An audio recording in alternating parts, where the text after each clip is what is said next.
ನಮಸ್ತೆ ಫ್ರೆಂಡ್ಸ್. ಇವತ್ತು ನಾನು ಮಜ್ಜಿಗೆ ದೋಸೆ ಮಾಡ್ತೀನಿ. ಬೇಸಿಗೆ ಬೇರೆ ಇದೆ, ಒಳ್ಳೇದಿದ್ದು ದೋಸೆ. ಫಸ್ಟ್ ಅಕ್ಕಿ ತೊಳ್ತೀನಿ. ಒಂದು ಅರ್ಧ kg ಅಕ್ಕಿ ಹಾಕಿದ್ದೀನಿ. 150 ಗ್ರಾಮ್ ಅವಲಕ್ಕಿ ಹಾಕಿದ್ದೀನಿ. 100 ಗ್ರಾಮಷ್ಟು ಸಬ್ಬಕ್ಕಿ ಹಾಕಿದ್ದೀನಿ. ಮೆಂತ್ಯ ಹಾಕ್ತೀನಿ 1-2 ಚಮಚ. ನೀರು ಹಾಕಿ ತೊಳಿತೀನಿ. 3 ಸಲನಾದರೂ ತೊಳಿಬೇಕು. ತೊಳೆದಿದ್ದಾಯಿತು. ಇವಾಗ ಮಜ್ಜಿಗೆ ಹಾಕ್ತೀನಿ. ಒಂದು ಅರ್ಧ ಲೀಟ್ರಷ್ಟು ಮಜ್ಜಿಗೆ ಹಾಕಿದ್ದೀನಿ. ಇದೆಲ್ಲ ಮಿಕ್ಸ್ ಮಾಡಿ ನೆನೆಯೋದಕ್ಕೆ ಬಿಟ್ಟು 4 ಅವರ್ ಆದರೂ ನೆನಿಬೇಕು. ಕ್ಲೀನಾಗಿ ನೆಂದಿದೆ, ಮಜ್ಜಿಗೆ ಎಲ್ಲ ಎಳ್ಕೊಂಡಿದೆ. ಇವಾಗ ಜಾರಿಗೆ ಹಾಕಿ ರುಬ್ತೀನಿ. ತರಿ ಇರಬಾರ್ದು.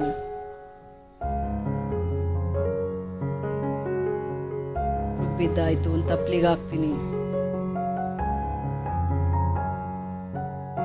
ಎಲ್ಲವುದು ಇದೇ ರೀತಿ ರುಬ್ಬಿದ್ದಾಯಿತು. ಅದನ್ನೊಂದ್ಸಲ ಮಿಕ್ಸ್ ಮಾಡ್ತೀನಿ.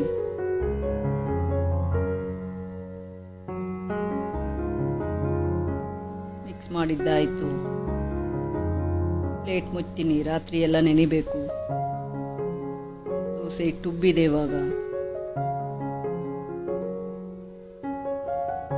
ಈ ರೀತಿ ಬರುತ್ತೆ. ಇದಕ್ಕೆ ಉದ್ದಿನ ಬೇಳೆ ಸಹ ಬೇಕಾ ಇಲ್ಲ. ಉಪ್ಪು ಹಾಕ್ತೀನಿ, ಸ್ವಲ್ಪ ನೀರು ಹಾಕ್ತೀನಿ. ತುಂಬ ಗಟ್ಟಿ ಸಹ ಇರಬಾರ್ದು ದೋಸೆ ಹಿಟ್ಟು. ಈ ಅದಕ್ಕಿರಬೇಕು.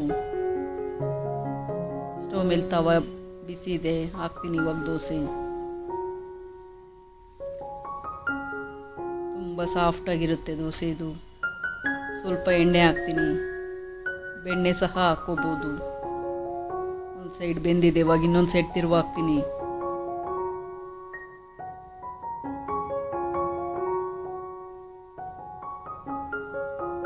ದೋಸೆ ರೆಡಿ ಆಯಿತು. ರುಚಿಯಾಗಿರುತ್ತೆ. ಎಲ್ಲರೂ ಒಂದು ಸಲ ಟ್ರೈ ಮಾಡಿ. ಈ ವಿಡಿಯೋ ಇಷ್ಟ ಇದ್ದರೆ ಲೈಕ್ ಮಾಡಿ, ಶೇರ್ ಮಾಡಿ, ಸಬ್ಸ್ಕ್ರೈಬ್ ಮಾಡಿ.